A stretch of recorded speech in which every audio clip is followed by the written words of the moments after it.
Voy a poner a grabar de nuevo para que no se escuche. Bien, ¿vieron? Dije, es una práctica sumamente... Ahora van a ver que en cuanto lo distinguen, lo empiezan a reconocer, porque cuando uno no lo distingue, no lo reconoce. Bueno, entonces, hoy vamos a trabajar alguna cuestión que les haya surgido en esta semana, algo que quieran comentar. Mira, ahí en el chat hay una pregunta de una compañera que yo le pasé la tarea ayer y pregunta por el Meter. Sí, y alguien pregunta sobre subir a YouTube también. Así que esas dos cosas después las vemos. Claro, ahora vemos las dos cosas. Sí, puede ser que hay un videíto tutorial ahí. Hay un tutorial sobre Mentimeter. Sí, hay un tutorial que es bastante sencillo y está puesto en la presentación. Así que ahí pueden verlo en la presentación. Pero en realidad hay que entrar a Mentimeter, loguearse, armar mi primera presentación, elegir qué van a hacer, y le sale un código, que es el código que le dan a los estudiantes y que le dicen que entren a menti.com. Digamos, no tiene más ciencia que eso. Lo que hay que hacer es diseñarlo. Yo lo que hice para probarlo, antes de dárselo a los primeros estudiantes, es que inventé una presentación y lo entré con mi propio código, con ese código con mi celular, y entonces probé a ver si funcionaba bien.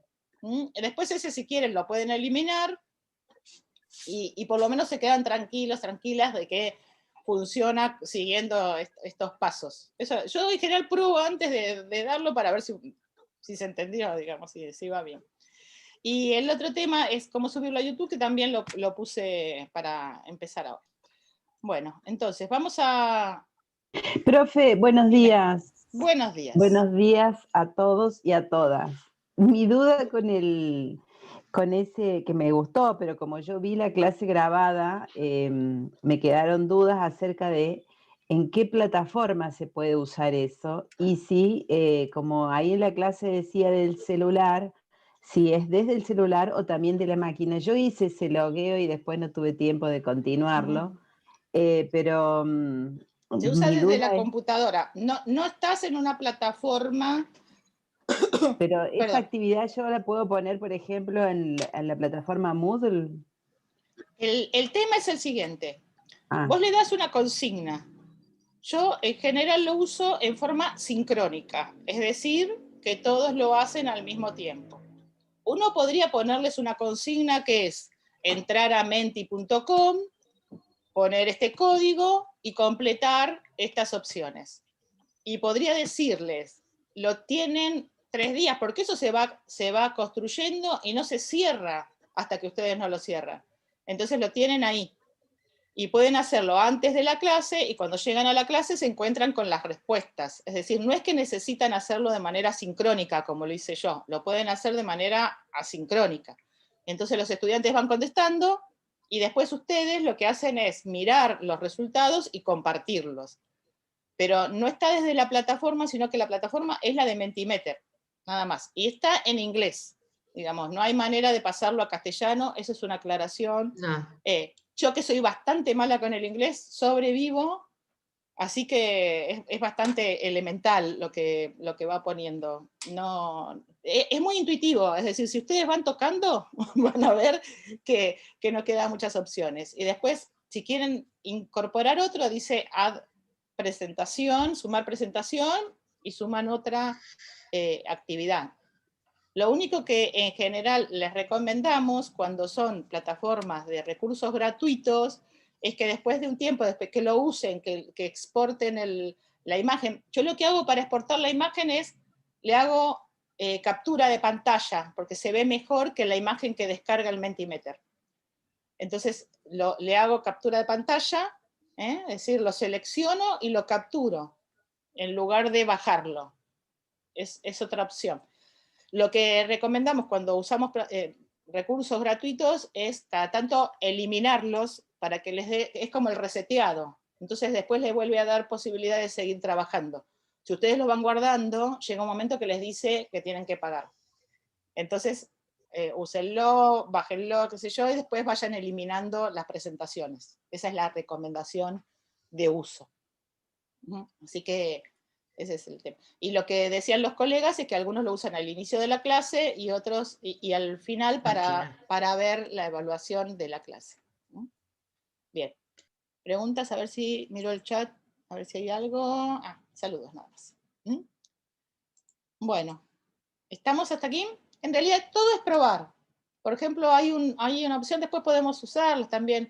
Está el Padlet, está el Jamboard, digamos, hay un montón de recursos que podemos ir usando y viendo cómo podemos usarlos para evaluar, porque son muy lindos, pero no tienen que estar alineados con lo que si no jugamos nada más.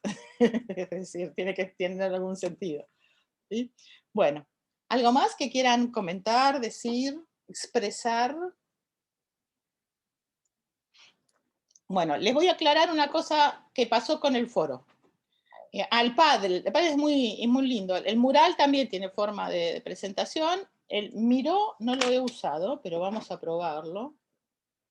¿Sí? Es decir, acá están recomendando... Voy a copiar todo porque no conozco ninguno.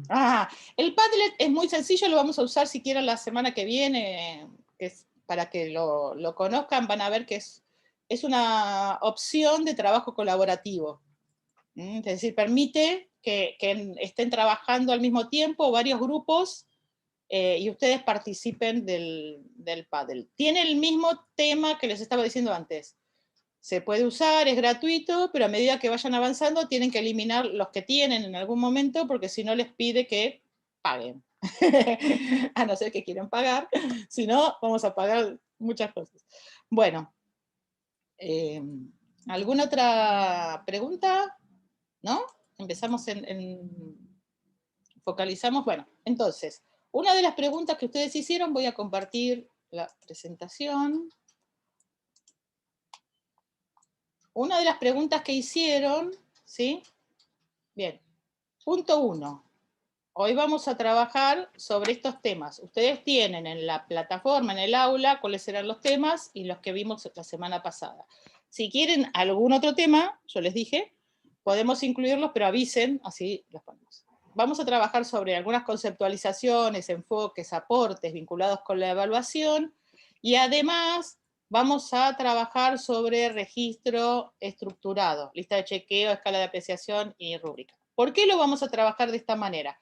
Porque así vamos viendo, primero que la idea siempre es aprender haciendo, y segundo, porque lo vamos viendo en este hacer. Entonces, uno lo va incorporando de otra manera y va viendo el sentido de esos instrumentos. Y la secuencia de trabajo va a ser de lo general a lo particular. Bueno. ¿Qué pidieron? Pidieron unas orientaciones para subir al video a YouTube. En realidad, recuerden que yo les recomiendo, en general, sacar una cuenta de Gmail por fuera para no mezclar con la de ustedes. Esta es una cuenta que yo usé para dar una clase, un curso de Classroom. Ustedes tienen el menú, los 9 globitos estos. En el menú aparecen todas estas opciones, entre ellas YouTube. Yo lo que estoy haciendo es mostrándoles captura de pantalla. Es decir, para enseñar un paso a paso, hice captura de pantalla. Entonces acá pueden ver que entré a YouTube, a mi canal de YouTube, y que generalmente lo que hay que trabajar son con las opciones que están en la parte superior. Google, todas las herramientas de Google tienen en general 2 lógicas. O está en la parte superior o está en la parte inferior, siempre a la derecha. Así que ustedes presten atención a esto. Si ustedes miran, van a ver que en la parte superior derecha, si tocan la camarita, dice subir video o emitir en directo. Entonces, si ustedes ponen subir video, sale la opción de seleccionar el archivo, buscan entre sus archivos de la computadora y empiezan a seleccionar. Hay que optar porque no es un contenido para niños, oculto, ¿se acuerdan que habíamos visto oculto? O no listado, puede salir cualquiera de las 2 opciones, y después se empieza a subir, y les va indicando cómo se empieza a subir.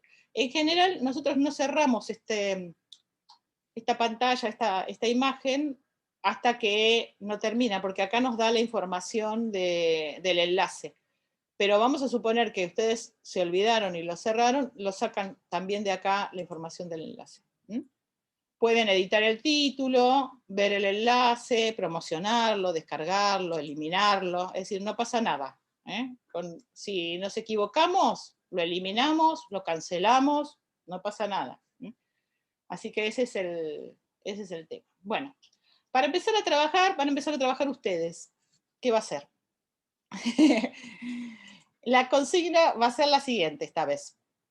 Van a trabajar en grupos, como hicimos la otra vez. Recuerden que la opción, cuando yo les pongo trabajar en grupos, tienen que aceptar entrar al grupo, y la consigna va a ser, voy a minimizar esto, listar los temas que abordamos la clase pasada, es decir, hacer un listado, y con ese listado armar un párrafo. Y cada grupo va a presentar el párrafo. Una aclaración, si ustedes miran, las consignas están divididas en partes. Si yo quiero que los estudiantes hagan dos cosas, tengo que separarlas, listar los temas y elaborar el párrafo.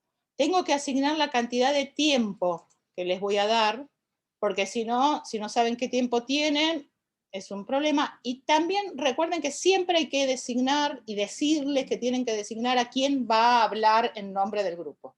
Porque si no, perdemos mínimo entre 30 segundos y un minuto tratando de ver quién habla. Entonces, voy a dejar de compartir. La consigna es recordar cuáles son los temas y armar un párrafo. Tiempo máximo 5 minutos. Recuerden aceptar, que yo ahora voy a armar los grupos, y somos 5 grupos de 4 personas. Más o menos van a ser ese grupo. Así que ahí va la invitación.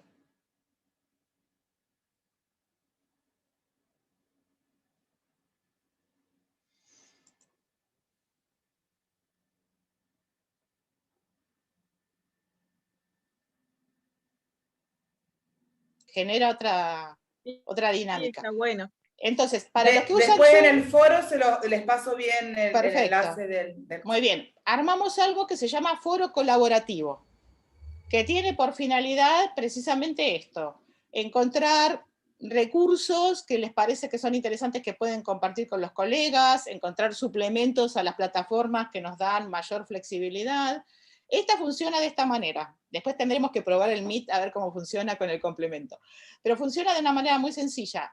Hay que tener el recaudo de configurarlo en el Zoom personal como grupos. Eso es lo que hay que mirar adentro en la configuración, que cliqué en grupos, trabajo en grupos, y después el anfitrión tiene en el menú que está en la parte inferior 4 cuadraditos.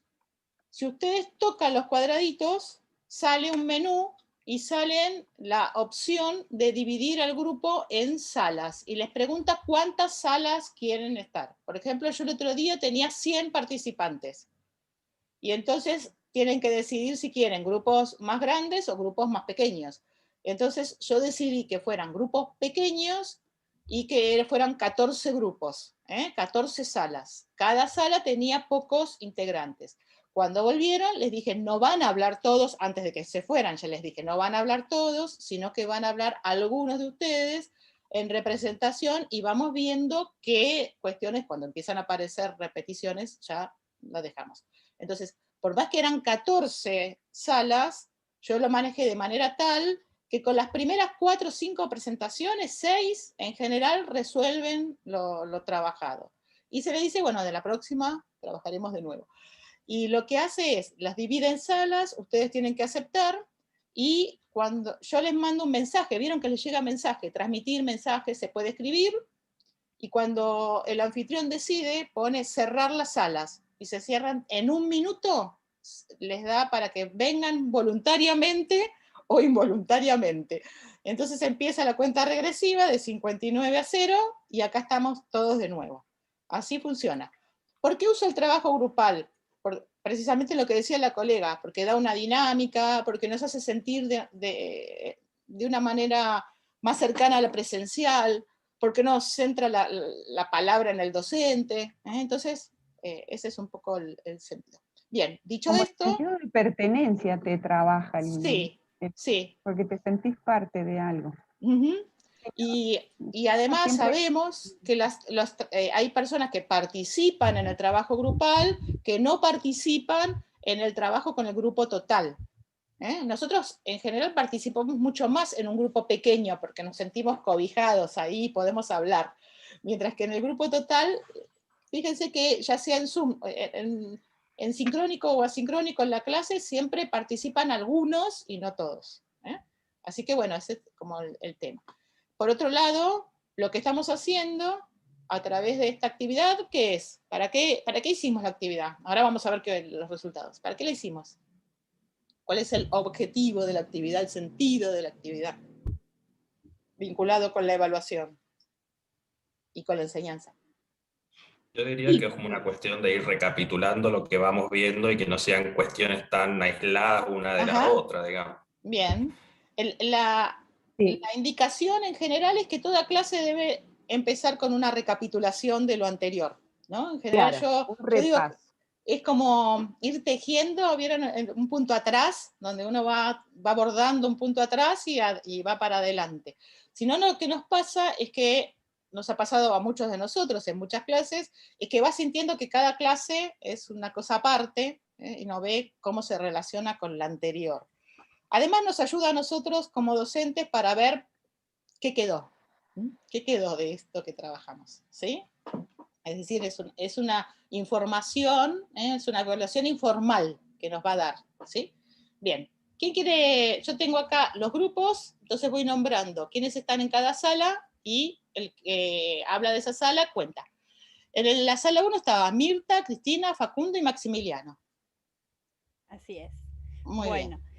Nosotros hicimos un listado con los temas que, bueno, la clase empezó con las presentaciones del equipo que conduce, los profes. Después se habló de Mentiment, lo de metacognición. Se hicieron presentaciones grupales donde se nos subdividieron primero y luego cada grupo hizo la presentación a través de un coordinador de quienes conformaban esos equipos. Después se habló sobre las evaluaciones con preguntas cerradas, abiertas, se nos explicó. Se nos fue Mirta. El tema de los nativos e inmigrantes digitales. Hola, ¿me escuchan? Sí, ahora sí. El tema de los nativos inmigrantes digitales y a veces cómo uno se presupone, digamos, sobre estas cuestiones que porque ser joven saben más de computación. Entonces todas estas cuestiones también se nos planteó, y en cuanto a las evaluaciones también se nos abordó la cuestión de que todas estas técnicas que se usan acá, por ejemplo, que se nos han presentado, sirven a nosotros también como para ver si el otro está conectado, si está por detrás o no de esa pantalla. Como grupo más o menos planteamos como una especie de párrafo, porque se nos acotó el tiempo, pero bueno, el tema de la importancia del trabajo en equipo, de la planificación que tiene que estar siempre, con las evaluaciones, y esta evaluación tiene que ser acorde con el proceso de aprendizaje y enseñanza y los contenidos pedagógicos. Fundamentalmente el tema de la metacognición, su importancia que tiene a la hora de trabajar, donde tiene que ver con, por ejemplo, con el tema de la acción, efecto, de cómo se trabaja. Eso es más o menos lo que alcanzamos a trabajar. Muchas gracias, Mirta. En la sala 2 estaban Graciela, Guido y Roberto. Lo que les voy a pedir es si tienen algo que completar, sumar a lo que dijo el grupo 1, y si tienen la frase para compartir. Estaba Agostina también, que era quien iba a hablar, pero desapareció. Es que no está se salió de la presentación, digamos, no está en este momento. Yo por eso no la nombré, claro, por eso no la nombré, porque no está en el listado. Pues claro, bueno, estuvo con nosotros y era la que iba a hablar, pero bueno, ahora ha desaparecido. Bien, les comentamos entonces lo que hicimos, bueno, además del repaso, como hizo Mirta, lo que nosotros estuvimos hablando de las evaluaciones, y justo coincidió que los 4 trabajábamos con grupos chicos, Entonces lo que estuvimos pensando era cómo poder elaborar una evaluación informal utilizando quizás una sola herramienta como era el Mentimeter. Como te acordás que habíamos mencionado de que habían algunos colegas que lo habían utilizado antes y después, capaz ir evaluándolo así, de esa forma, con palabras, si van entendiendo conceptos, y agregamos otro que es el Kahoot. No sé si lo conocen. Sí, sí, a mí me gusta más jugarlo en realidad, más que evaluar con el Kahoot, es muy divertido. Y entonces de esta forma, nosotros ver si ellos van asimilando los conceptos que nosotros queríamos, o que necesitan para este curso, de una forma mucho más relajada, porque la verdad que a veces la virtualidad obviamente los cansa bastante a los estudiantes. A ellos y a nosotros, porque si hablamos todo el tiempo también, es agotador estar hablando todo el tiempo. Así que bueno. Y pensaba en lo que habías dicho en el principio sobre los tics que uno tiene, y que como en el video, cierto, no se ven, pero como ahora al estar en una pantalla, yo he tenido que cerrarme, porque soy como muy corporal, muevo manos, camino, y cómo tenés que ir modificando eso para quedar en ese cuadrito nomás. Sí, de todas maneras está bien, digamos, a mí me parece que está bien tratar de ser expresivo y sin exagerar, porque también en la presencialidad nos pasa que a veces uno se encuentra con docentes que exageran un poco la expresión. Así que bueno, muchas gracias, Guido. Después ponelo en el foro colaborativo y vamos viendo cuáles vamos trabajando. Bueno, muchas gracias. Yo lo que voy haciendo ahora, ven, es toco de nuevo los cuadraditos y a mí me sale la información de los grupos, las salas y quiénes lo integran. Por eso, como no estaba Agostina, no sale porque no está en este momento en este lugar. Acá volví. Acá volvió. Entonces, bien, ahora volvió. Bien, como saliste y entraste, voy a hacer una aclaración. Cuando uno sale de la reunión y entra, lo que les va a pasar es que les sale fuera de sala. Entonces, si están trabajando en grupo, lo que tienen que hacer es tocar, dice mover a, y tocan mover a y lo introducen en una sala. Es decir, lo mandan de nuevo a la sala. Bueno, vamos a la sala 3. Matías, Alicia, Flavia y Marina. Lo mismo, si tienen algo que agregar y si tienen alguna frase para compartir. Nuestro trabajo fue más estructurado, listamos, creo que sin muchas diferencias con lo que comentaron los grupos anteriores, hicimos un poquito de énfasis en el laburo que hubo sobre el concepto de metacognición y la estructura del curso, temas, pautas, la diferencia entre evaluación y acreditación, y el tema final de la lista de chequeo de cómo evaluar el video. El párrafo que armé fue estrictamente descriptivo de esa misma lista. Muy bien. Secuencial. Muy bien, muy bien. Vamos. Y a máxima velocidad, así que no aporta mucho más que la descripción narrada de esa misma lista. Bien, es una enumeración, entonces. Sí. Es una enumeración. Parte de con narrativa secuencial. Sí. Parte de lo que vamos a trabajar en este curso son las consignas. Y entonces vamos a ver estas indicaciones que les damos a los estudiantes, qué estamos esperando cuando nosotros decimos algo en particular. Y ya que mencionar descripción, una cosa que vamos a trabajar particularmente es la diferencia entre describir y explicar. Explicar que sobreabunda en nuestras clases y en general no queremos que expliquen, queremos que describan. Entonces, algo de lo que vamos a trabajar precisamente es también eso. Bueno, muchas gracias. Vamos a la sala 4. Ariana, Gisela, Mariel y Nidia.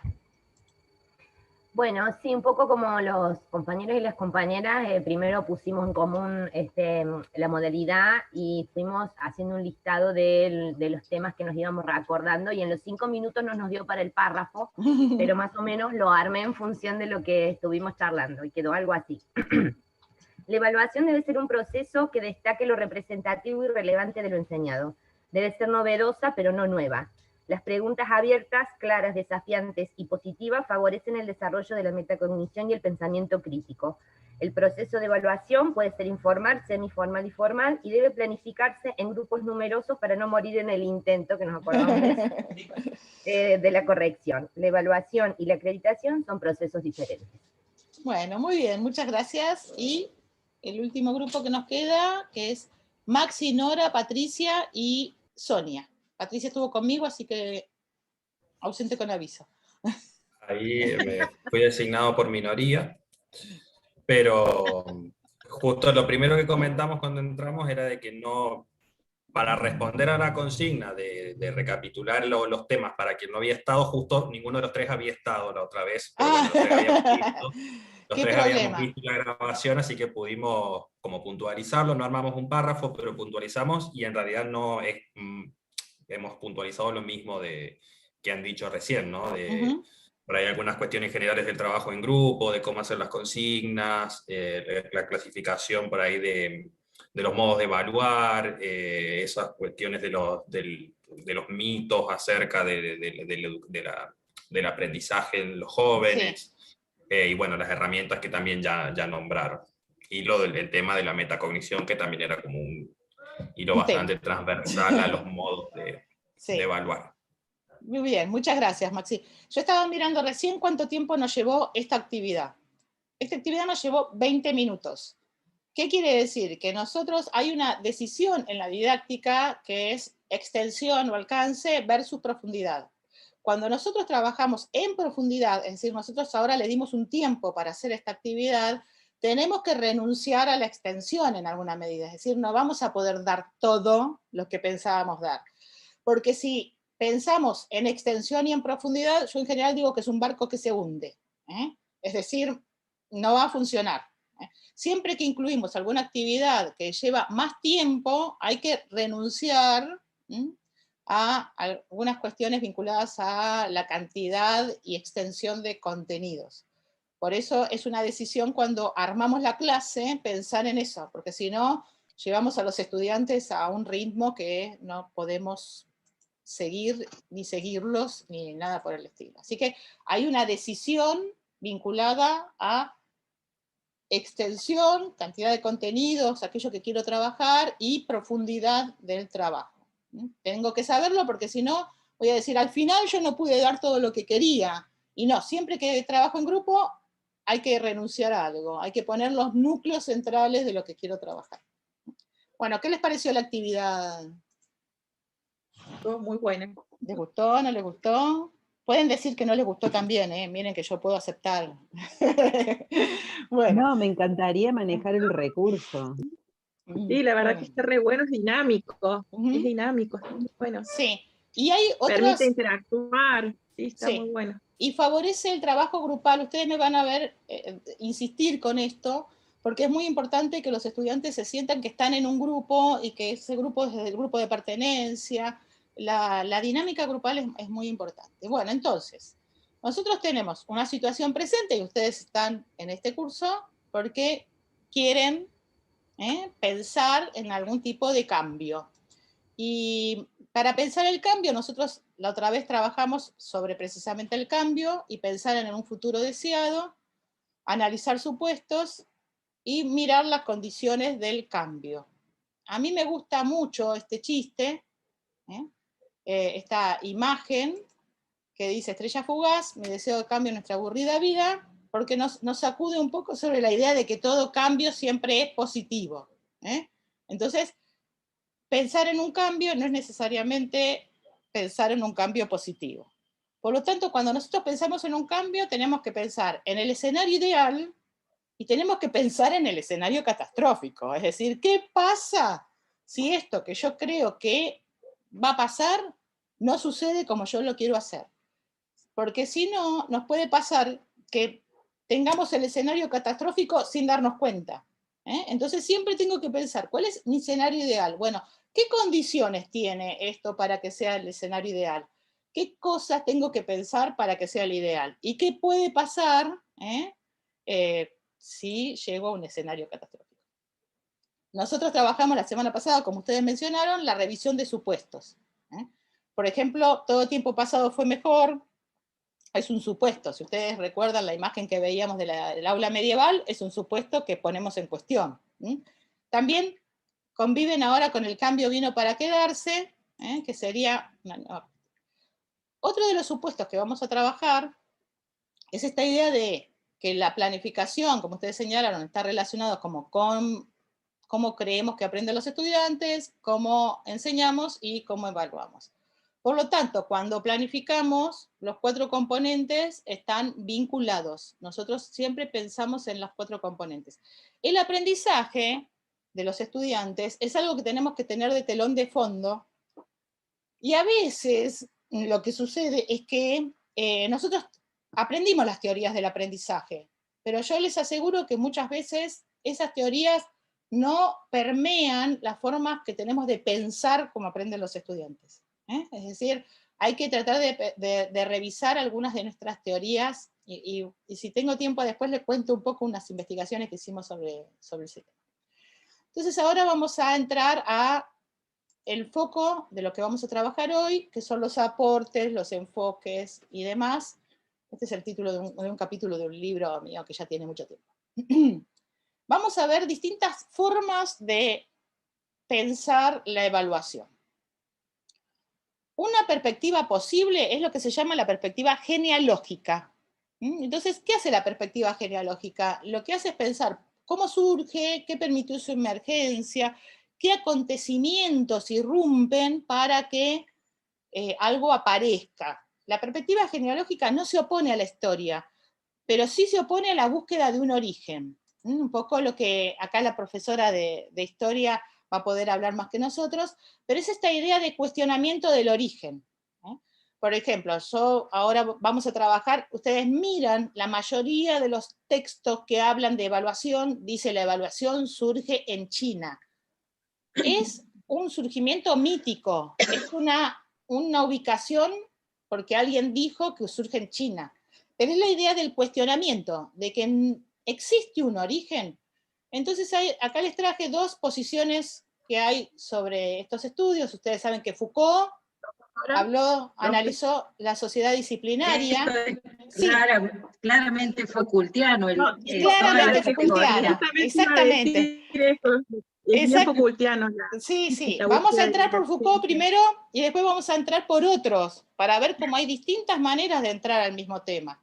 Entonces, bueno, Foucault analizaba actas. ¿Vieron lo que hacía Foucault? Se sentaba y analizaba actas y actas, bueno, porque vivía en una sociedad que precisamente estaban las actas a disposición. Yo siempre recuerdo que mi director de tesis de maestría me decía, bueno, analiza las actas, ¿no? Porque él analizó actas en Alemania. Nosotros no tenemos registros de casi nada, mientras ellos, bueno, analizan actas, documentos, escritos. Bueno, y vio que en ese siglo, del 17 al 20, había un tiempo para cada actividad. Esto un poco lo retoma Deleuze, que decía, bueno, había un tiempo para el estudio, un tiempo para el servicio militar, para los varones, y un tiempo para el trabajo. Había una vigilancia, y es esto de la fabricación de los cuerpos dóciles, que es, bueno, ¿cómo docilizo estos cuerpos? Y ahí ustedes saben, toma la iglesia, el espacio militar y la escuela. Y yo recuerdo, yo tuve de profesora a Mariano Narodowski, nos decía, ustedes no son estudiantes, ustedes son cuerpos en un espacio. Es decir, cada estudiante ocupaba un espacio. Después vino Deleuze, que trabaja sobre lo que ella había trabajado el autor, y le da la importancia a la cifra, a esta ubicación, pero hace un cuestionamiento de este tiempo y esta ubicación de las actividades, y dice, antes había un tiempo para cada cosa, pero ahora estamos todo el tiempo. Piensen que Deleuze, este texto es porque está reeditado, pero lo está diciendo en la década del 70. Es decir, cuando todavía no existía ni internet, ni nada por el estilo. Es decir, antes había un tiempo para cada cosa, y ahora fíjense, estamos todo el tiempo estudiando, todo el tiempo trabajando, ¿no? Es este quiebre de los tiempos. Y entonces les traje una imagen que salió el año pasado, antes de la pandemia, que es una clase de China. En China, si ustedes miran, los niños tienen una vinchita, ¿la ven? La vincha lo que hace es controlar su actividad neuronal, y se supone que lo que hace es tratar de ver que los estudiantes no se distraigan, como si en una clase tuviéramos que estar todo el tiempo atendiendo a lo que dice el profesor. Ustedes fíjense que es la estructura, el espacio es el mismo que el siglo XIX, pero se le suma el dispositivo tecnológico de control de la mente. Esto está aplicado en China. Hay una empresa que lo ha diseñado, ¿ven? Y los niños tienen esto. Y esta es otra imagen también de China, con los niños en tiempo de pandemia. Si ustedes ven, tienen una especie de cubículo separándolos, que yo me pregunto por qué es amarillo y no transparente, ¿no? Porque van a tener mucho trabajo los médicos vinculados a los cuellos, porque fíjense que el chico tiene que estar haciendo todo el tiempo tratando de mirar por arriba, y fíjense que no cambió la estructura del siglo XIX. Es la escuela del siglo XIX sumado a algunas otras cuestiones. Bueno, ¿para qué vemos esto? Además de que ustedes ya se habrán dado cuenta que a mí me gusta Foucault, ¿para qué lo vemos? ¿Por qué? ¿Qué aporta? Nada, nada. Este es el momento que se agolpan todos y no, luchan. Pienso que sí, el concepto de evaluación como control, no como el resultado de un proceso que involucra al sujeto y al conocimiento. Bien, recuerden que además en el siglo XIX se instituye lo que se llama la escuela moderna, que es la escuela con el sistema educativo como lo conocemos hoy, en el marco del surgimiento de las naciones-estados, de la formación del ciudadano. Claro, pensaba en dos textos. Perdón, profesora. Sí, Nora. Pensaba en dos textos en relación a la imagen anterior, que era ese de Foucault, Los cuerpos dóciles, en Vigilar y Castigar. Sí, el nacimiento de la prisión. Claro. Y en Deleuze, un texto que se llama ¿Qué es la filosofía? Sí. No sé si esa cita de Deleuze está... Esa es de Post-Scriptum, creo. Ah, bueno, ahí en ¿Qué es la filosofía? Habla eso de descifrar la cifra. Sí. Que bien, el sujeto es un cifrado. Es una cifra. Bien, entonces, la idea es que pongamos preguntas, como trabajamos la semana pasada, allí donde hay respuestas, que miremos... Perdón, quería decir otra cosa en relación a las teorías del aprendizaje, porque es un tema que a mí particularmente me inquieta, pensar la educación en los términos de las teorías del aprendizaje. Yo creo que es más un proceso de subjetivación que un producto de las teorías del aprendizaje, en el sentido que nosotros las aprendimos en la carrera de la mano de la psicología, sobre todo experimental. Sí, el tema, a mí particularmente, me parece, esta es mi posición, que es cómo las aprendimos. Porque las teorías muchas veces las aprendemos, como diría algún autor, de memoria, es decir, como conocimiento, y eso no hace que cambien nuestras prácticas.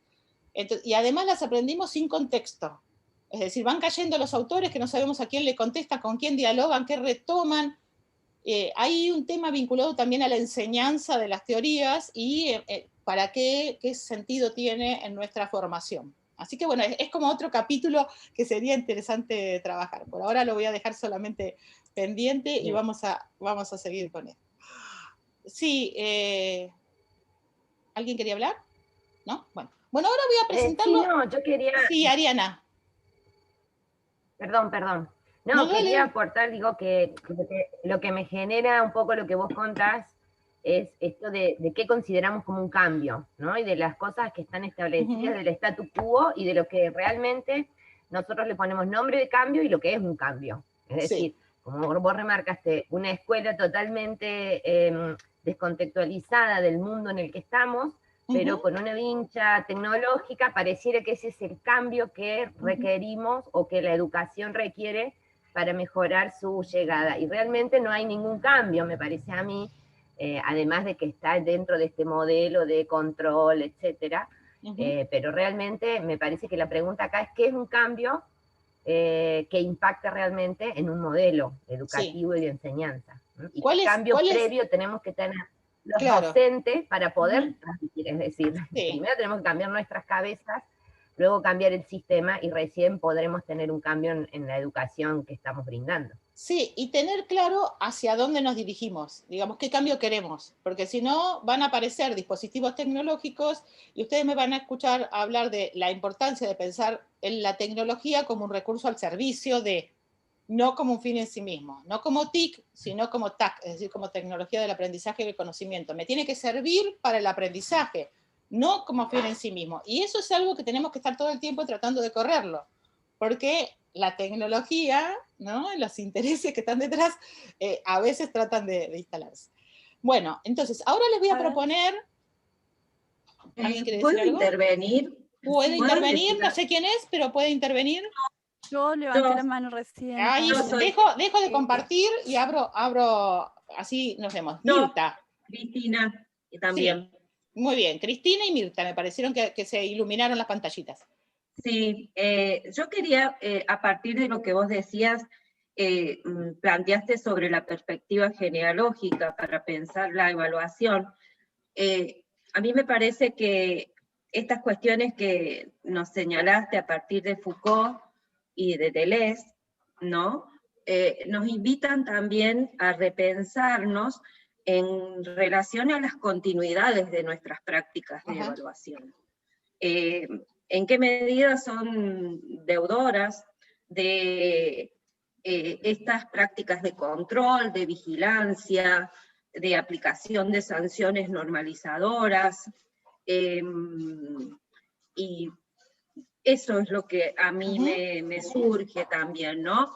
Porque, está bien, yo miraba las fotos de China, y lo de las vinchitas me parecía un espanto, pero también hay formas de controlar simbólicas. Que, digamos, claro, que desdibujan el sentido de la evaluación como una instancia de aprendizaje. De aprendizaje, exacto. Ese es el enfoque que estamos tratando, digamos, que estamos trabajando, que es la evaluación es una instancia de aprendizaje. Aunque sea el último momento del cierre, es también en el momento de la instancia formal una instancia de aprendizaje. No debemos perder esa oportunidad de favorecer el aprendizaje, aunque sea en la instancia formal de finalización de la cursada. Y a veces en esa tensión entre tiempo, ¿no?, y lo que cantidad de estudiantes y demás, ahí hay cosas que a veces van pasando. Así que bueno, gracias, Cristina. Mirta y después Sonia. Sí. Sí, un poco siguiendo lo que van diciendo, ¿no? En esa imagen de esa vinchita que tenían esos alumnos de China, es como que me vino a la cabeza nuevamente el panóptico, digamos. Otra manera, pero como de querer entrar adentro de los sujetos, de ver qué piensan por dentro, ¿no? O sea, ya no solamente basta con la mirada por el afuera, como lo son a veces los dispositivos digitales y todo, que nos están mirando todo el tiempo, sino también el pensamiento de querer entrar adentro nuestro, ¿no? A ver qué pensamos, qué tenemos, ¿no? Y un poco la otra imagen de los otros alumnos con esa pantalla amarilla es como promover el individualismo, a la falta de interacción, porque por ahí si vos... Sí.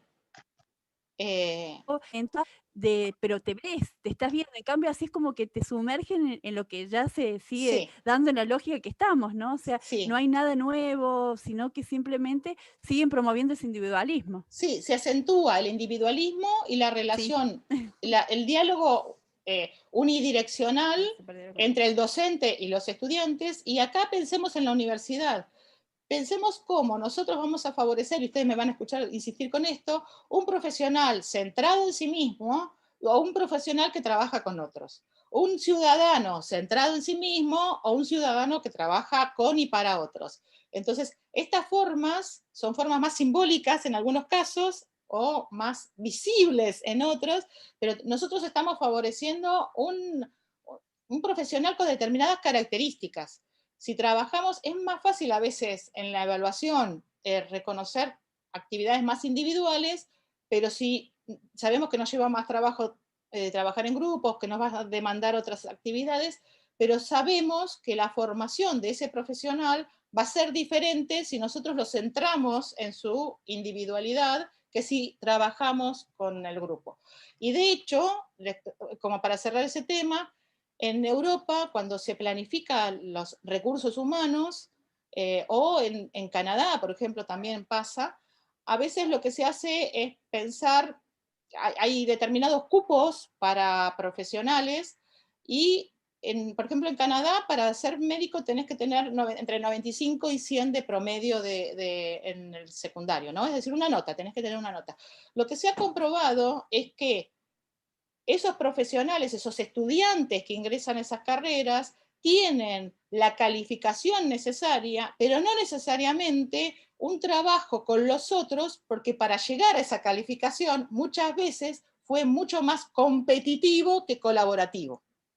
Entonces ahí también ven que las decisiones de las políticas tienen influencia sobre la formación de los profesionales. A veces creemos que las políticas tienen poca influencia, pero tienen influencia sobre la formación de los profesionales. Así que bueno, es un tema. Sonia, ¿habías levantado la mano? Te veo con la mano levantada. Sí, sí, sí.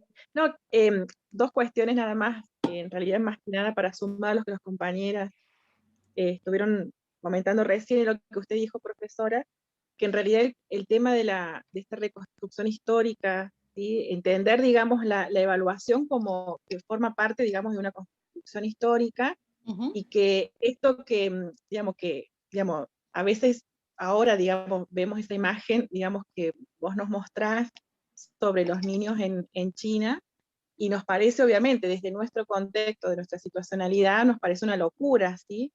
Pero, digamos, está bueno por ahí también pensar cómo, sin ir muy lejos, ¿no? O sea, qué está pasando también con la formación, digamos, de los profesores de Derecho en las carreras de docentes, al menos en la universidad son muy pocos, digamos, los que realmente te forman, digamos, o te brindan esas estrategias para la evaluación, ¿no? Y a veces, digamos, llegamos al fin de una carrera sin saber evaluar o cómo evaluar o desde dónde evaluar, con prácticas concretas me refiero, ¿no? O sea, y digamos, esto de que la evaluación es una construcción histórica, y analizarla y verla en términos de rupturas y continuidades nos ayuda a entender un montón de cuestiones de cómo hemos llegado, cómo ha llegado la escuela o la misma universidad, digamos, a evaluar con métodos tan retrógrados, ¿sí? Tan conservadores, que, bueno, ¿por qué es tan difícil instalar una ruptura, ¿no? Los nuevos métodos.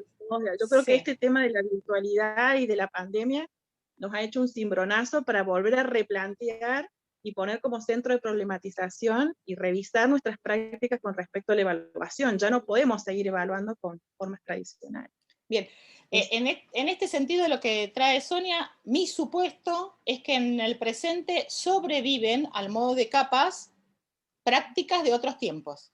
Es decir, no es un proceso evolutivo, sino que sobreviven, por eso nos encontramos ante esto. Y otra cuestión más, que en realidad tienen un supuesto los profesionales, que no recibieron la parte de evaluación porque están más centrados en la disciplina. Les cuento que los de ciencia de educación tampoco recibimos esa formación vinculada a la evaluación. Así que ese es un supuesto que comparto con ustedes, que por lo menos los que somos de las humanísticas no recibimos tampoco esa formación, y la formación viene por otro lado. Así que no se sientan que es porque ustedes tienen una formación densa en la disciplina, que no tienen tanta de la didáctica, porque en otros casos tampoco pasa. Así que bueno, sigamos. Ahora lo que les voy a proponer es que hagan al modo de toma de apuntes qué cuestiones van rescatando de lo que vamos viendo a lo largo del tiempo. Nosotros podemos entrar a la evaluación también desde la etimología. ¿Desde dónde viene? Viene del francés, que tiene que ver con valer o darle valor, y con efecto, objeto, acción, por eso es evaluación. Tenemos dos maneras más de entrar a la evaluación: por las etapas o por las generaciones. Cuando hablamos de las etapas, algunos las organizamos en precientífica y científica. Cuando nosotros organizamos una clasificación cualquiera, siempre estamos poniendo un hito. Es decir, estamos diciendo que la ciencia es del siglo XIX. Fíjense que es científica a partir de fines del siglo XIX, que es cuando se dividen las ciencias en su objeto y su método. Esa clasificación trae este supuesto, que la ciencia se instala en el siglo XIX. Entonces, a partir de que es científica, en adelante, ven que ponen una marca, como si la fecha dividiera las aguas, ¿no? Como cuando estudiamos Revolución Francesa, podríamos decir, que pensábamos que a partir de ese momento todo cambiaba. Entonces hablan de un periodo pre-tayloriano, y acá yo les traje algo como para pensar. Si nosotros pensamos la evaluación, en realidad la evaluación del contexto y la toma de decisiones, que es lo que vamos a hablar de evaluación, es tan antigua como el hombre, porque si no, no podría haber sobrevivido. En general, ustedes van a encontrar que los libros que hablan de evaluación ubican en China el surgimiento de la evaluación. Yo digo que todo surge en China. ¿Vieron? Desde el fútbol, los tallarines, hasta la evaluación. Sí, es verdad que hay un hito importante, pero puede haber muchos otros pueblos que tienen que haber hecho procesos vinculados con esto que no los conocemos. Eso es lo que quiero traerles un poco. Lo que nosotros nos acercamos es a lo que tenemos, por lo menos, mayor idea. Cuando se unifica China, ¿no? Que los que leyeron el cuento de Borges, La muralla y los libros, habrán visto que hay un emperador que unifica China y que entonces en ese momento se genera lo que es la administración china y se selecciona a los hombres eruditos y de buena crianza para ingresar a la administración china. Todo lo que vamos a ver de acá hasta el siglo XIX es sobre hombres. Es parte de esto. En Occidente, las actividades competitivas en Grecia, las mujeres creo que los miraban desde, las que eran solteras los podían mirar desde algún monte mientras ellos competían. Esparta, ustedes saben que Esparta fue una polis muy militarizada y lo que se evaluaba era la capacidad de resistencia ante el hambre, el frío y el esfuerzo físico. Acá lo vemos en la imagen. Bueno, después tenemos a Roma, que se trabajaba sobre la elocuencia y los argumentos, y la imagen que vimos la semana pasada, me parece que esta no se las mostré, este es el aula medieval. ¿Qué ven aquí en el aula medieval? La semana pasada vimos la del aula medieval, pero donde los estudiantes estaban un poco distraídos. En esta, ¿qué ven? Es también del aula medieval, pero ¿qué ven?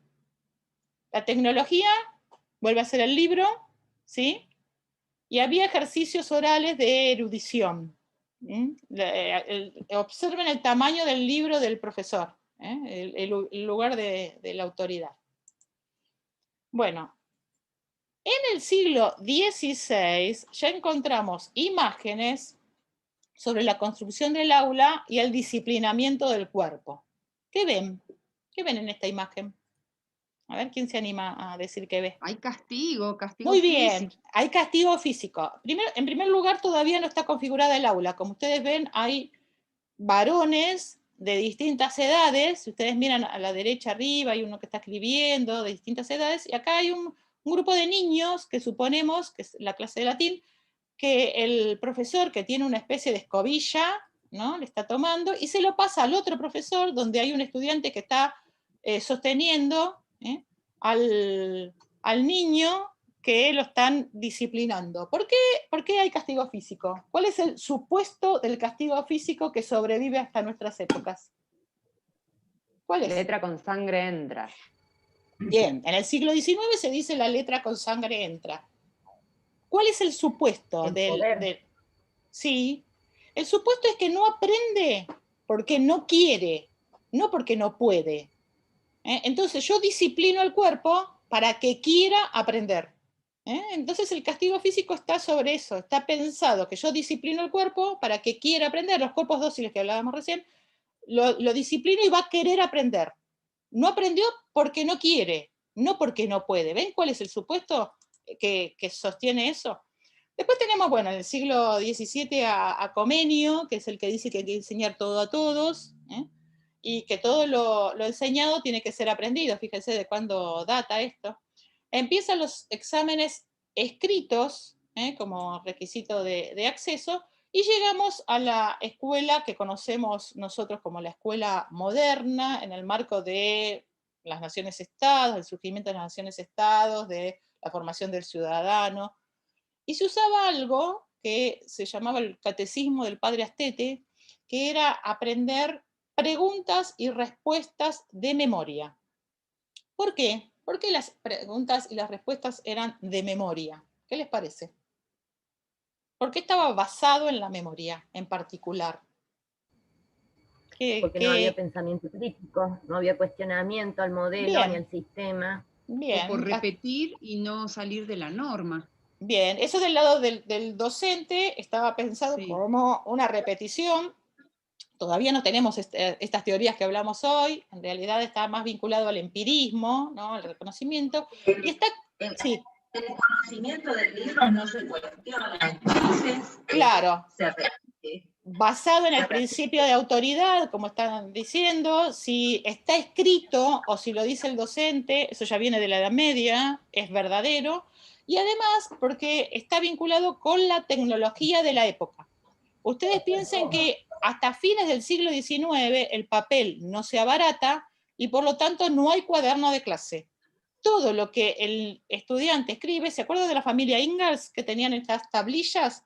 Bueno, primero se escribían en arena y después se escribían en las tablillas. ¿Cuánto podíamos retener, recuperar de la tablilla? Que después se borraba y se volvía a escribir. Entonces, el cuaderno recién aparece a fines del siglo XIX, cuando se abarata el papel, y se trabajaba básicamente sobre la repetición de memoria. Y ahí aparece un autor que se llama Horace Mann. ¿A alguno le suena Horace Mann? ¿Alguien le suena Horace Mann? ¿De Mary Mann, Horace Mann? ¿No? Horace Mann es el que se carteaba con Sarmiento. Horace Mann lo que hace es un norteamericano que empieza a decir que lo que hay que hacer es trabajar más por escrito para un poco eliminar la subjetividad de los docentes. Recuerden que estamos en ese contexto. Horace Mann es el marido de Mary Mann. ¿Y quién es Mary Mann? Mary Mann es la que manda las 61 maestras a Argentina, las maestras norteamericanas que vienen al Normal de Paraná para formar la primera, digamos, lo que se conoce históricamente como el lugar de formación de docentes que propone Sarmiento. Entre nosotros, a las docentes las llamaban histéricas y locas, no quedó ninguna de las maestras en Argentina, porque mostraban los tobillos, andaban solas y manejaban dinero. Es decir, era todo lo que no había que hacer para la época. Es decir, ahí estábamos con algunos problemas. Bueno, entonces, Horace Mann es el que empieza a establecer la idea de prueba escrita. Y fíjense los supuestos de Horace Mann. Los ciudadanos no pueden ser ignorantes y libres al mismo tiempo. Mediados del siglo XIX estamos. La educación debe ser pagada, controlada y mantenida por el sector público, es decir, por el Estado. La educación debe ser impartida en las escuelas que reciban a los niños de todos los orígenes y sectores. No debe ser sectaria y debe ser impartida usando los principios de una sociedad libre. Debe ser impartida por docentes profesionales y bien entrenados. Recuerden que recién en el siglo XIX se empieza esta instalación de la formación de los docentes profesionales. Antes era una actividad que al modo de un aprendiz iba el hijo a aprender con el padre cómo ser maestro. Entonces, estamos ahí en el siglo XIX, que todavía se mantiene esta idea de la letra con sangre entra, y el disciplinamiento del cuerpo, porque se cree que yo voy a disciplinar la mente a través del cuerpo. Disciplino el cuerpo y con el cuerpo disciplino la mente. Esto en general, sí. Yo lo traigo este supuesto primero que vos decís a partir de Mann, ¿no? Que los ciudadanos no pueden ser ignorantes y libres al mismo tiempo, es un supuesto claramente ilustrado, ¿no? En el cual también creía Sarmiento y su generación, ¿no? Claro. Es decir, con todos sus componentes que tiene Sarmiento en relación a otras cuestiones. Pero la idea es la formación del ciudadano. Sí.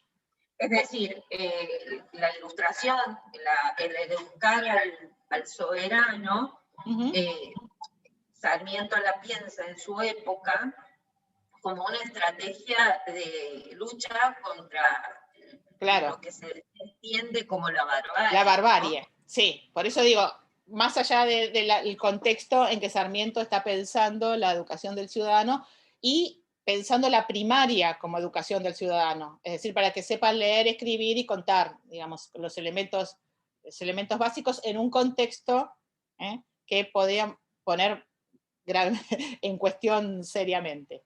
Pero yo lo que quiero es rescatar esta idea de que la formación en el siglo XIX se está pensando en este contexto, y la evaluación viene en el sistema educativo en ese contexto también. Ahora, nosotros en lugar de etapas, también la podemos pensar como generaciones, ¿sí? Y ahí las generaciones aparecen. La primera generación, que es precisamente esta que nombré antes, acerca del pensar la ciencia, que es la del siglo XIX, pensar en las conductas humanas. Ustedes piensen que esto está también en el contexto de los grandes movimientos migratorios, de la producción de autores que hablan de psicología sobre el control de las masas. Piensen que acá, a fines del siglo XIX, principio del XX, lo tenemos a Freud, que escribe precisamente sobre ese tema, y del surgimiento a principios del siglo XX de los test. A fines del siglo XIX empezamos a incluir a la mujer, ustedes saben, en el normalismo, en la escuela secundaria, que en un principio era de pocos años, y empieza a trabajar en el siglo XX, principios del XX, todo lo que está vinculado con los test. Piensen que estamos en el contexto de los autores de la administración que hablan del tiempo muerto, de la eliminación del tiempo muerto, de la eficiencia, del conductismo, que se pregunta cómo hacer que todos piensen como americanos, y se contestan, bueno, tratando de convertirlos en lo que esto se piensa. En ese contexto van surgiendo estas ideas. En énfasis en la medición, acá les puse una fotito de Binet, que era un psicólogo francés, y el énfasis en la estandarización, sobre todo de las respuestas. Marta, es cuando sí. les hacían los test de coeficiente intelectual a los inmigrantes que llegaban ahí a Norteamérica y les iban haciendo así. Cuando Estados Unidos tiene un gran afluente inmigratorio producto de las guerras en general y de las hambrunas en Europa. Entonces lo que hace Estados Unidos es preguntarse cómo hacer que todos piensen como americanos.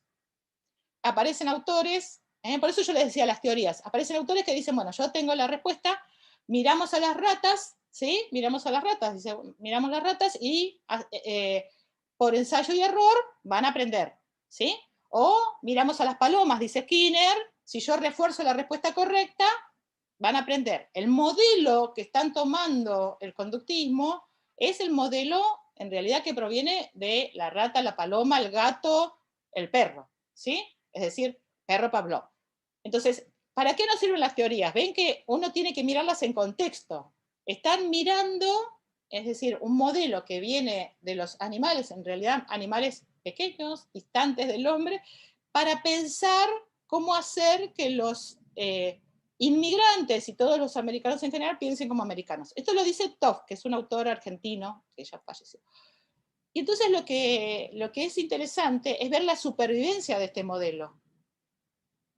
Y cómo en realidad hasta la actualidad es un modelo que nosotros tomamos. Sobre ese modelo están pensadas las pruebas de opciones múltiples, que es la idea de yo doy una información, doy un refuerzo, doy una información, doy un refuerzo, y lo que relevo son datos.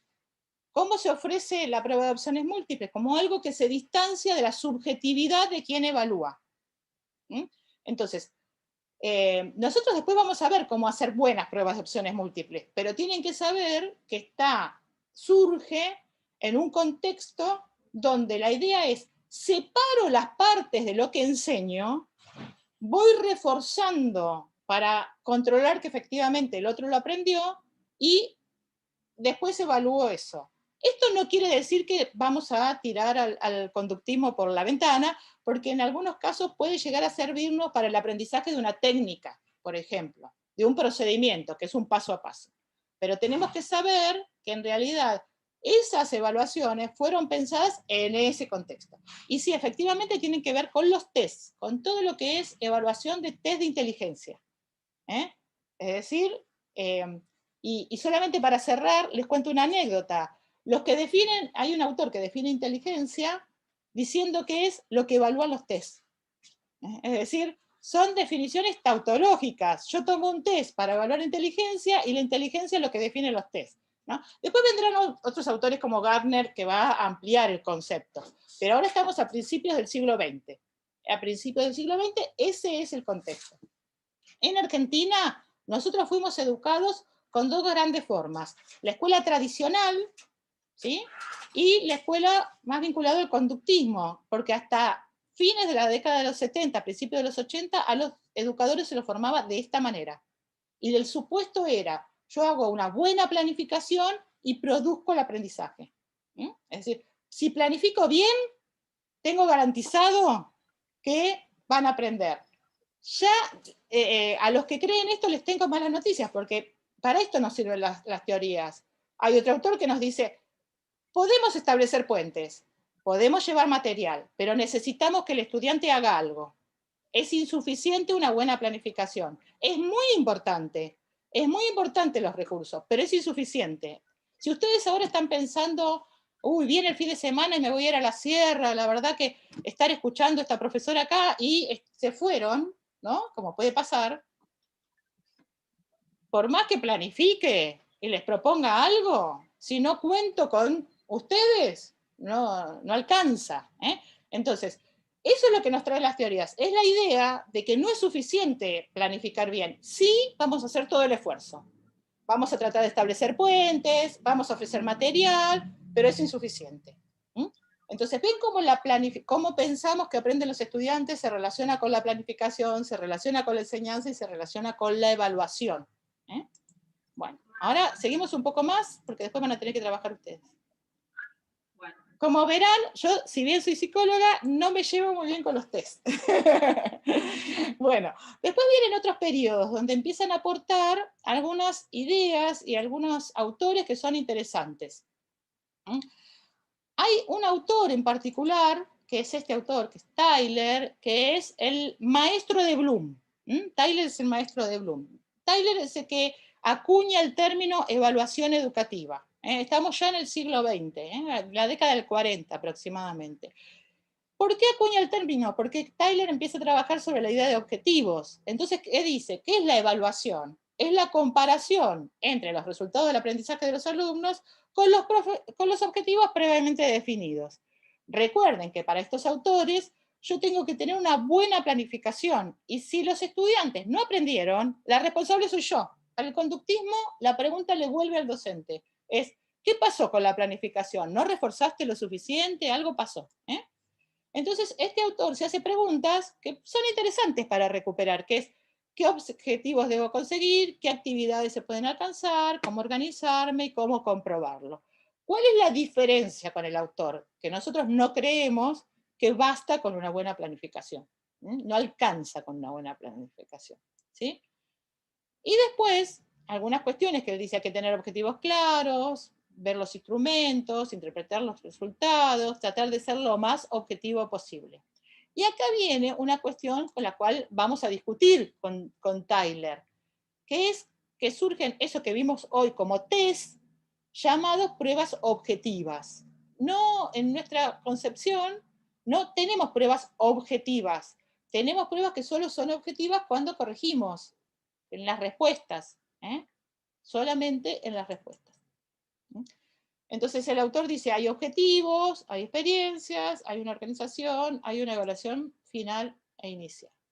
Después tenemos otros autores. Miren, este es Bloom, ¿vieron? Tan conocido por los objetivos, que dice, bueno, hay que reunir evidencias. Es interesante esto. Acá aparecen las taxonomías de los objetivos. Después aparecen otros autores que dicen, bueno, pero nosotros emitimos juicios de valor con las evaluaciones y tomamos decisiones y además rendimos cuentas. Y amplía la evaluación a programas, instituciones, proyectos, etc.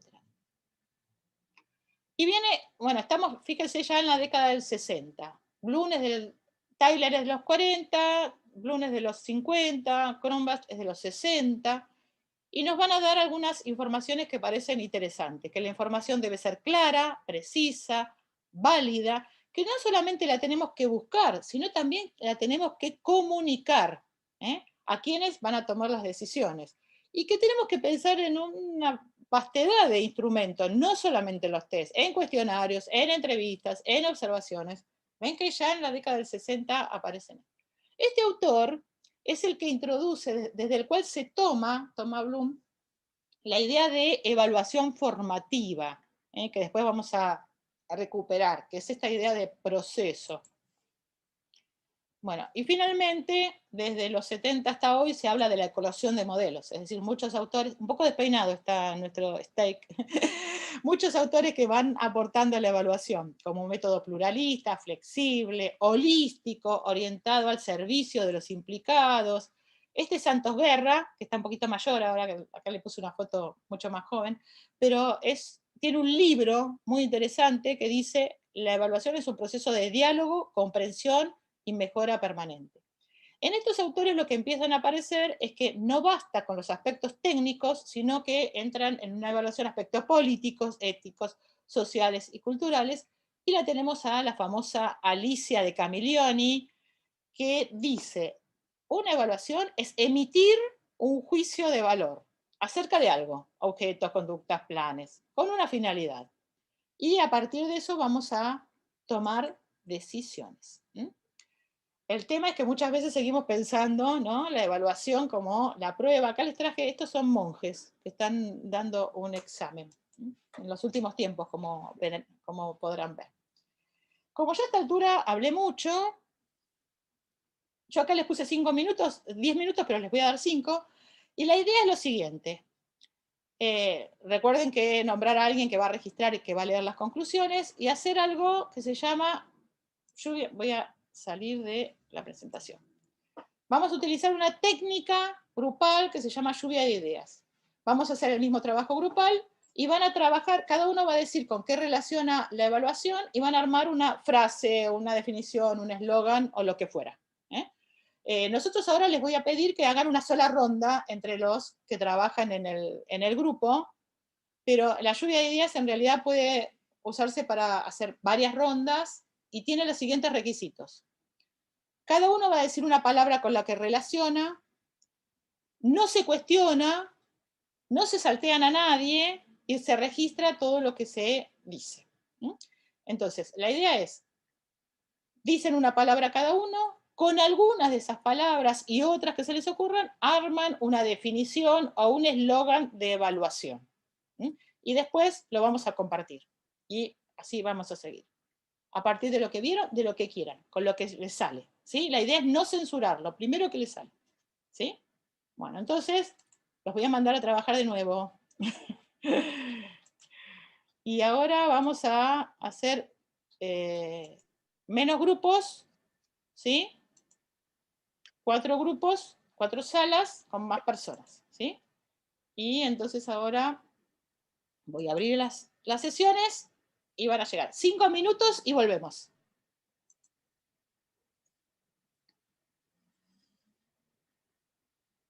¿Se abrieron las salas? Sí.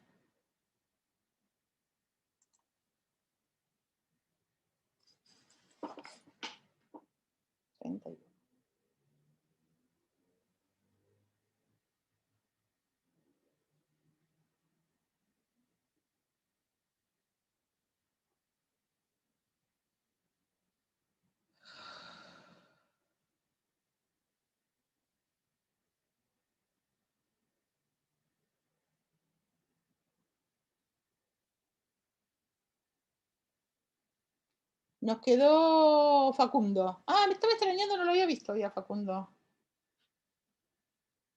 No te escucho. Bueno, ¿qué les pareció la actividad? Linda, corta. Salió linda. Está buena. Sí, bien. La técnica se llama lluvia de ideas. ¿Sí? Lluvia de ideas. En realidad debería darles más tiempo para eso, para que ustedes puedan sacar muchas más palabras. La idea de que digan lo primero que viene es, podríamos haberlo hecho antes de esto. ¿Por qué lo puse ahora? Lo puse ahora porque ya teníamos una actividad, les cuento, una actividad grupal anterior, y entonces de esta manera lo que hacemos un poco es ver más lo relacionado con lo que estuvimos trabajando. Es posible que aparezcan algunos otros términos que si releváramos ideas previas no hubieran aparecido. Entonces, la lluvia de ideas a veces se usa precisamente para relevar ideas previas y después ver otras actividades. Bien, los voy a nombrar y solamente lo que quedó como frase, definición, si llegaron a eso. Sala 1. Alicia, Ariana, Cintia, Facundo no está, Marina y Marina. ¿Pudieron, lograron, llegaron a frase? Logramos una frase. Sí. Muy bien, Alicia. Decimos que la evaluación es un proceso de valoración mediante el cual el educador emite un juicio de valor sobre la apropiación del conocimiento de los estudiantes. Muy bien, muy interesante. Ven que tiene una lógica de definición y está enunciada desde la perspectiva del docente. La evaluación es desde la perspectiva del docente esto. El otro tema ahí es, como diría Alicia Camilione, una emisión de juicio de valor. La pregunta que nos hacemos es sobre qué criterios, ¿no? ¿Qué es lo que vamos a seguir trabajando? Muy bien. En la sala 2, Mirta, Cristina, Gisela, Graciela y Mariel. Bueno. Sala femenina. Yo soy la designada. Muy bien, Cristina. Quedé designada, sí. Bueno. Construyendo a partir de la lluvia de ideas, bueno, quedó así. La evaluación es un proceso articulado en los procesos de enseñanza y aprendizaje e implica una valoración y medición que permite visualizar la integración de los contenidos evaluados. Muy bien. Ven que estuvieron en el mismo lugar, pero sin embargo las definiciones son diferentes. Fíjense en qué ponen el foco cada uno de los grupos. Muy interesante. Muy bien. Sala 3. Agostina, Guido, Maximiliano, Nidia y Nora. Bueno, después hablo yo, Agostina. Recién se me cortó el audio, perdón. Dejen mandar al grupo. Aquí estás, aquí estás. Evaluación es un proceso de subjetivación que implica diálogo, preguntas y aprendizaje. Finaliza con la acreditación. Muy bien. Podríamos hasta pensarlo desde el estudiante, porque también el estudiante podría pensar que eso es la evaluación, o desde el docente, o de ambos. Entonces, fíjense que ahí apareció otro término, que es el proceso de subjetivación. Muy interesante, muchas gracias. Y la sala 4, Matías, Flavia, Maxi, Roberto y Sonia. Bien, nosotros más que una definición o eslogan, hicimos casi, planteamos como una imagen así, perfecto, si se quiere llamarle publicitaria, en la cual en un lado pusimos el docente y el estudiante, y sobre, arriba de cada uno, en el docente, escribimos seguimiento mesurable de la construcción subjetiva, y en el estudiante, viéndolo al docente, pensamos en construcción subjetiva y mesurable del aprendizaje. Las mismas palabras, pero un poco viéndolas desde otro lado, en ambos aspectos. Muy bien, muchas gracias. Bien, como habrán visto, tenemos, eran 4, ¿verdad? Yo para controlar, sí, porque en el otro era 5. Distintas definiciones de profesores que estuvieron todos, no hay problema, Facundo, todos en este mismo lugar, y sin embargo lo que nos disparan cada una de los que estuvimos trabajando es diferente. Porque recuerden que nosotros estamos trabajando, como diría Convenio del siglo XVII, a todos como si fueran uno, pero que es una ficción, porque nosotros tenemos historias, trayectorias, formaciones, intereses, expectativas, y creo que les dije que a mí me gusta trabajar con Gadamer, como verán me gusta la filosofía. Peleas epistemológicas. Claro, porque este horizonte de expectativas que dice Gadamer sobre el texto también lo tenemos sobre la clase, y distintos enfoques, perspectivas, digamos, no vamos a enumerar aquí todo lo que podría ser. Por lo tanto, siempre estamos desde algún lugar, desde algún enfoque, que ahora estamos tratando de hacer visible. ¿Por qué hice esa actividad? Siempre la pregunta. La pregunta siempre es el por qué, ¿vieron? ¿Qué va a hacer?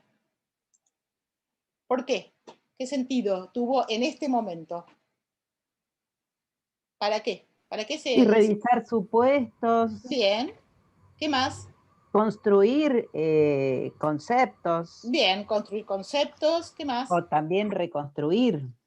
Para ver cómo cada uno concibe la evaluación. Según sus propios supuestos. Muy bien. ¿Qué más? Para darle un tiempo a reflexionar sobre lo que veníamos hablando también. A mí me generó como reflexión la evaluación, como la veo. Sí, es decir, requiere tiempo. El aprendizaje requiere tiempo, y entonces también a veces esperamos que los estudiantes vayan, porque si reflexionamos sobre algo, eso nos lleva a distanciarnos un poco de eso que está pasando. Entonces requiere un tiempo para un poco decantar, podríamos llamar, y también para trabajar. ¿Por qué trabajé con distintas formas de abordar la evaluación? Porque hablé de etapas, de genealogía, de generaciones. ¿Por qué utilicé distintos tipos de clasificaciones u organizaciones para acercarme a la evaluación? ¿Por qué? Porque vamos, es un viejo problema aún sin resolver. Sin resolver. Bien, ¿por qué más? Porque conviven todas esas cosas durante la evaluación, todas esas clasificaciones y muy bien, las combinamos, las usamos, a veces sin saber, pero las usamos. Bien. Porque la impronta del positivismo sigue siendo muy fuerte. Sí, porque conviven al modo de prácticas superpuestas, como hablábamos en ese sentido, en el presente y no de manera evolutiva, como en general a veces piensa, que también es una propuesta positivista de alguna manera, la evolución, la idea de evolución, ¿no? Entonces creo en estas clasificaciones. Bueno, y para cerrar este tema les traje una frase de Foucault, en realidad, que trabaja sobre Borges. Foucault escribe un libro que se llama Las palabras y las cosas, y en el libro Las palabras y las cosas retoma un texto de Borges, que es el idioma analítico de John Wilkins en otras inquisiciones. Borges dice: según esa clasificación, los animales se dividen en pertenecientes al emperador, embalsamados, amaestrados, lechones, sirenas, fabulosos, perros sueltos, incluidos en esta clasificación, que se agitan como locos, innumerables, dibujados con un pincel finísimo de pelo de camello, que acaban de romper el jarrón y que lejos se parecen a moscas. Es decir, lo que quiero un poco también trabajar es que siempre trabajamos desde alguna clasificación, organización y demás, y tanto Foucault como Borges un poco se ponen a jugar y a cuestionar la idea de clasificación. Para cerrar este tema, una parte de humor, que es cuando termine el examen de evaluación, podés empezar el examen de evaluación externa, el examen de evaluación de la evaluación externa, el examen de evaluación de... Entonces, un poco esta idea de que siempre estamos en constante proceso de evaluación. Y ahora voy a pensar, les voy a proponer pensar un poco, si ustedes quisieran evaluar mi presentación o las presentaciones que hicimos o cualquier tipo de presentación, ¿qué haríamos? Podríamos pensar en lo que estuvimos trabajando la semana pasada sobre registros estructurados. Ustedes recuerdan que había estructurados, semi y no estructurados. Vamos a trabajar sobre los registros estructurados. Trabajamos sobre lista de chequeo la semana pasada. Tenemos escala de estimación, que es cuando hay grados, y rúbricas. Sobre estos registros vamos a ir viendo cuándo los usamos en todos los casos. Recordemos que la escala de chequeo o de cotejo es sí o no, logrado o no logrado, y en general a lo sumo le ponemos no aplica. Entonces les traje una lista de chequeo, lo traje así, las traje de internet, para que veamos que no basta con elaborar una escala de chequeo para que sea, que no se filtre la subjetividad. Entonces voy a leer. Dicen acá que van a mirar el aspecto contextual, el expresivo, el contenido, el psíquico y la participación del público, ¿no? Es decir, esos van a ser las 5 cuestiones o criterios a mirar. ¿Qué es el contextual? Presencia y entre paréntesis vestimenta. ¿Qué voy a mirar con esto? Una cosa es la presencia y otra cosa es la vestimenta. Ahora, ¿qué voy a mirar de la vestimenta? Dice sí o no, ¿qué voy a mirar? Si está vestido o está desnudo. Porque en realidad, en esos términos, en esto no aparece ninguna claridad sobre qué es la vestimenta. Otra cosa sería si pusiéramos vestimenta adecuada al contexto. Es decir, o adecuada al destinatario. Entonces yo miro si está vestido de acuerdo a quién le va a hablar. Y además tiene dos componentes que además no se relacionan entre sí. Segundo, etiqueta personal. Bueno, suponemos que sigue las normas de etiqueta, pero bueno. Desplazamiento en el escenario. Tampoco me dice nada, ¿qué hace en el escenario? ¿Se desplaza mucho o poco? Dinamismo. ¿Qué quiere decir dinamismo? Que es dinámica la clase, se expresa, promueve cierta dinámica entre los participantes, movimientos corporales, mímica y ademanes. Fíjense que sí o no, que es, ¿hace mímica o no hace mímica? Modulación de la voz, entonación. ¿Qué le voy a poner en entonación? Modula de acuerdo al qué. Entonces, ven que yo les traje una lista de chequeo que en realidad tiene serios problemas, porque nosotros todos podríamos usar la misma lista de chequeo y considerar distintas cosas, porque está enunciado de una manera que no me ayuda a decir sí o no. Tengo que todavía desarmar esto y traducirlo. Aplauso de los asistentes. Parece que es muy importante que los asistentes aplaudan. Es decir, los van a evaluar si los aplauden. Si no los aplauden, vamos a estar en problemas. Entonces en la virtual no nos va a servir porque en general. Acá tomé otra. Primera cuestión que sería interesante. Si tomo una lista de chequeo para la evaluación sobre base 10, sería interesante que tenga 10 ítems. Entonces podríamos mirarla y dice, expresa sus ideas con claridad y fluidez. Ven que ahí ya caracteriza qué es lo que espera que haga, que es fluidez y claridad. Ahora, un tema, solamente si lo hace con claridad y fluidez, las dos cosas, va a ser sí. Utiliza palabras del habla culta. Ahí tenemos que saber qué son las palabras, ahí podría ser, utiliza las palabras del lenguaje técnico, ¿sí? Entonces podríamos transformar. Pronuncia correctamente. En realidad la palabra correcto no debería aparecer en una lista de chequeo, porque todo lo que yo pongo es correcto. Entonces tendríamos que caracterizarlo de otra manera. ¿Acompaña su exposición con gestos naturales y espontáneos? ¿Qué serían los gestos espontáneos? Artificiales, naturales, un poco parece que describe. ¿Habla con la velocidad adecuada? ¿Cuál sería la velocidad adecuada? ¿Qué es una velocidad adecuada al hablar? Ven que también entra el título de trabajo es preciso, el contenido responde al título, acá es una presentación oral, tiene introducción, desarrollo y conclusión. Ahora, vamos a suponer que nosotros decidimos, en lugar de hacer una lista de chequeo, bueno, esas listas de chequeo son mejorables, podríamos llamarlas, es decir, hay que revisarlas. No todo instrumento de registro es en sí mismo un instrumento adecuado para lo que queremos evaluar. Ahora vamos a suponer que yo les digo, no quiero una lista de chequeo, quiero que hagan una escala de apreciación o de estimación. ¿Qué diferencia tiene con la lista de chequeo? Que tiene por lo menos 3 opciones. Esa es la diferencia. Entonces puede ser cuantitativa o cualitativa. Por ejemplo, algo es excelente, muy bueno, regular. Algo lo hace siempre, casi nunca, nunca. Entonces yo le pongo grados, introduzco una escala. A veces las escalas tienen problemas. Voy a anticipar esto, que es, por ejemplo, hay universidades que tienen la siguiente escala. Excelente, muy bueno, aprobado, desaprobado. ¿Cuál es el problema de esa escala? Que el aprobado está en el límite y pareciera que el muy bueno y el bueno no es aprobado.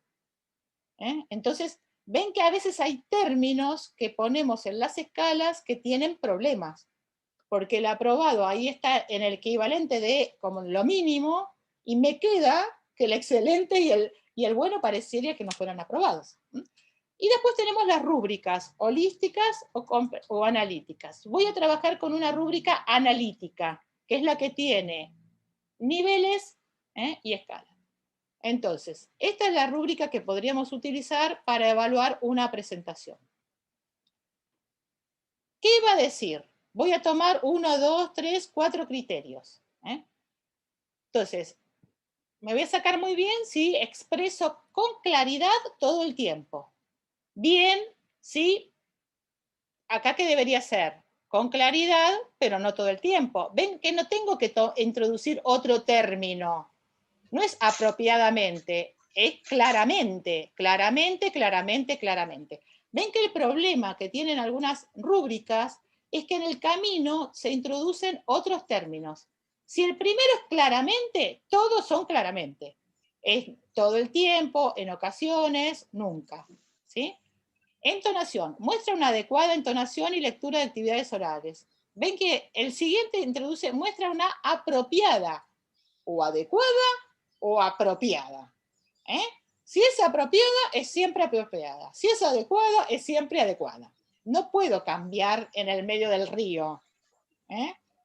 Pronuncia de forma clara, ven que tienen un problema con la adecuación. Del bien para adelante aparece la adecuación y en el primero aparece lo que voy a evaluar.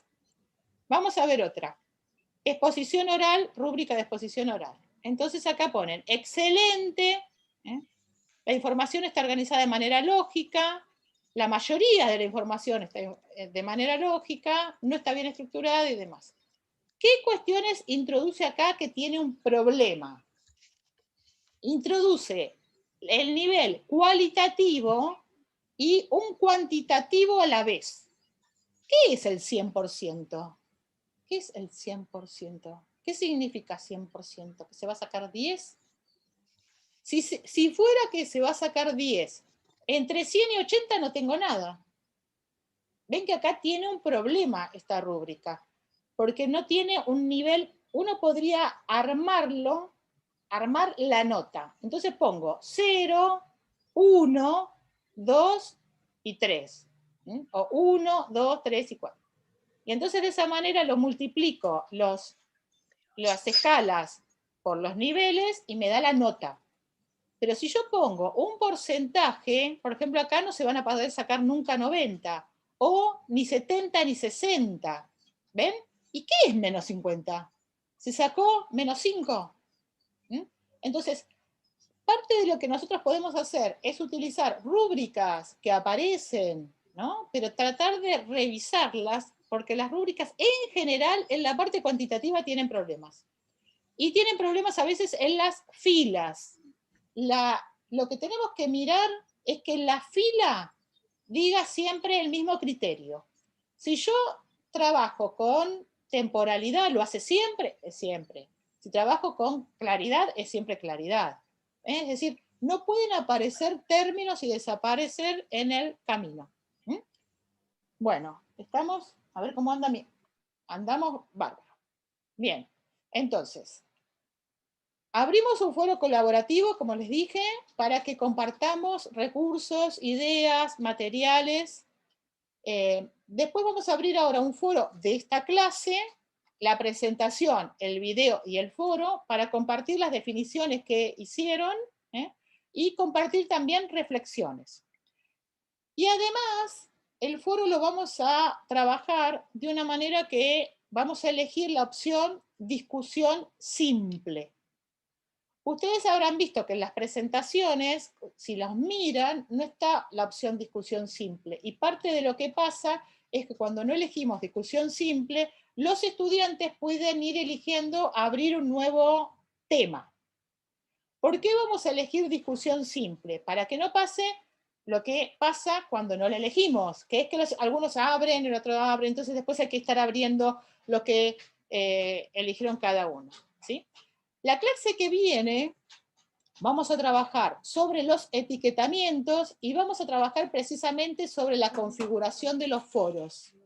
Eso es el tema. Entonces, es muy importante que participen porque vamos a mirar los foros y vamos a trabajar sobre los foros como un elemento de evaluación. Es decir, qué cuestiones vamos a mirar en un foro, ¿sí? Y para terminar, un chiste que dice, el profesor está escribiendo, ¿no? Que la ecuación es igual a 3, y alguien levanta la mano y dice, pero profesor, usted dijo ayer que era igual a 2, ¿no? Esta idea de... Bueno, vamos a dejar de compartir, y estamos casi a tiempo, parece que la organización más o menos funcionó. Si ustedes tuvieran que contarle a alguien de lo que trabajamos hoy en este encuentro, ¿con qué palabra lo resumirían? Vamos, está abierto a la... Evaluación. Evaluación. ¿Una sola palabra? Bien, una sola palabra, evaluación. ¿Con qué trabajamos en particular evaluación? Rúbrica. Rúbricas, vimos rúbricas analíticas y vimos que por usar un instrumento de registro estructurado no alcanza para que sea un buen instrumento, que vamos a revisar todo el tiempo los instrumentos. ¿Qué más? También serían como concepciones. Concepciones, muy bien. Nora, que levantaste la mano. No, yo me quedé pensando que en la historia de la educación, de la evaluación, perdón.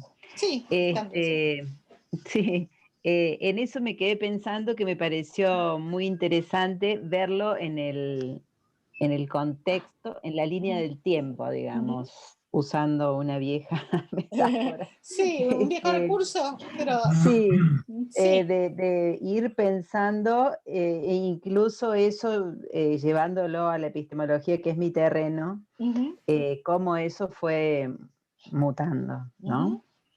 Por un lado. Y por otro lado me quedé pensando que hay un autor muy interesante, que lo quería decir más temprano, que es Edgar Morin, no sé si lo han leído, pero me parece que acá hay una visión compleja desde el paradigma de la complejidad de mirar qué significa la evaluación. Y hay un texto muy interesante que se llama La cabeza bien puesta, que dice en una parte que las reformas son programáticas o son paradigmáticas. Y si las reformas son programáticas, no cambia nada, porque de lo único que se trata es de cambiar el programa. En cambio, si la pensamos en términos paradigmáticos, revisamos los paradigmas y entonces es posible la apertura hacia otras formas de enseñar, de evaluar, en fin. Bien, te invitamos a ponerlo de Edgar Morin en el foro colaborativo, así nos enriquecemos todos con la propuesta. Ustedes saben que es un autor que ha sido retomado por muchos otros autores, que es muy interesante, y sobre todo el paradigma de la complejidad es algo que está tratando de instalarse hace mucho tiempo. Yo no trabajé nada tampoco sobre una pedagogía que también se trata de instalar, que es la pedagogía desde el sur, que también es interesante para después recuperar, y bueno, lo dejo pendiente para seguir tomando algunos enfoques. Bien, ¿qué otra palabra? ¿Alguna otra palabra? ¿Algo que quieran decir? Que no sean modelos. Ajá, modelos. Modelos. Bien. A mí me queda... Sí, perdón. Ariana, sí. No, digo que me queda como dando vuelta a repensarnos como sujetos, como docentes y como instituciones en esta evolución que vos contás de la educación, en cuánto nos ha impactado en nuestras propias formaciones y cómo estas capas que decíamos que nos han ido atravesando en distintas instancias de nuestras experiencias y bueno, hacia dónde seguir o hacia dónde repensarnos. Y lo otro que también me queda como dando vueltas es esto de que hasta ahora me da la sensación de que estamos pensando la enseñanza y todas las prácticas asociadas a ella de manera muy verticalista, y me parece que hay una componente horizontal que es el intercambio de saberes entre los educadores y los educandos, entre los procesos incluso de evaluación que hasta ahora por lo menos me parece que han quedado como por fuera del escenario. Bueno, gracias Ariana.